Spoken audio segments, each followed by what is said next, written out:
Hello and a very warm and friendly welcome to Bitesize English. My name is Aygul and with me in the studio is Daniel. Hi everybody. How are you doing? And what are we talking about today? I'm fine. Do you know Bob Dylan? Well, he once said, a mistake is to commit a misunderstanding. Okay, I know Bob Dylan, but what about today's topic? Don't you understand what I'm talking about? Frankly speaking, no. That's why actually we'll be looking at misunderstandings and the ways to avoid and sort them out in English. Oh, very interesting topic. I think we might desperately need it, considering all the misunderstandings we have been having so far. Why don't we tell our viewers about them? Okay, 3 months ago, I got 2 free tickets to the theater. And knowing how much Daniel loves theater, I offered him to come with me. Yes, I do remember. You called me on Friday evening and told that the performance would be on Saturday. It was on Saturday. I was waiting for you for about 40 minutes, but you didn't come up. I'm sorry. I thought you were talking about next Saturday. Do you remember our another time and place misunderstanding? I wanted to bring your DVDs back and texted you what time would be okay.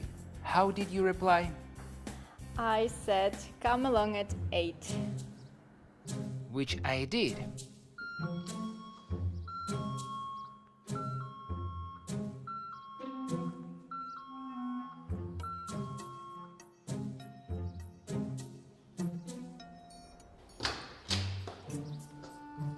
Daniel? What are you doing here?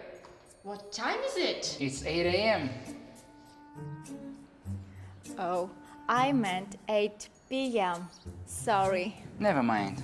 Well, these examples show us how important it is to clarify the information or check what people mean when they're talking to you.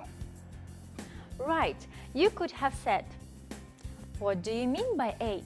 8 p.m. or 8 a.m.?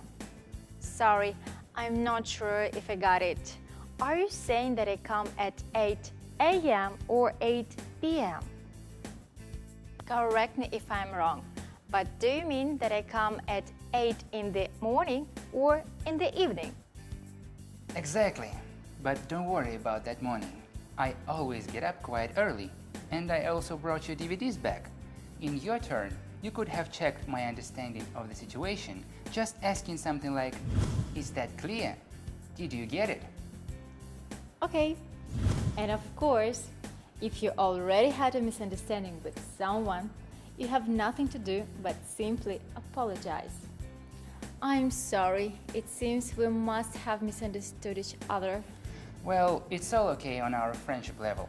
But what about misunderstandings between two people representing two different cultures? Cultural misunderstandings generally refer to incidents in which differences between one's own culture and another culture leads to some kind of mistake. One of the biggest differences between Europeans and Americans in everyday life is the way to greet a person. While cheek kissing is very common in Europe, the Middle East and Latin America, it is not as common in English-speaking Canada and the United States, where people are more insistent on distance and formality.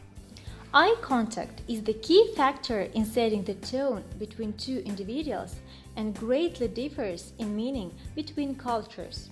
In America and Western Europe, eye contact is interpreted the same way, conveying interest and honesty. People who avoid eye contact when speaking are viewed in a negative light. However, in the Middle East, Africa and especially Asia, eye contact is seen as disrespectful and even challenging of one's authority. People who make eye contact, but only briefly, are seen as respectful and cautious. So, next time you go abroad, make sure that you know the cultural background of the country you are heading to. Right. And in case if you didn't understand any aspect in today's program, don't hesitate to write about that on our Facebook or vk.com pages. Join us for another edition of Bitesize English. Bye for now. Bye!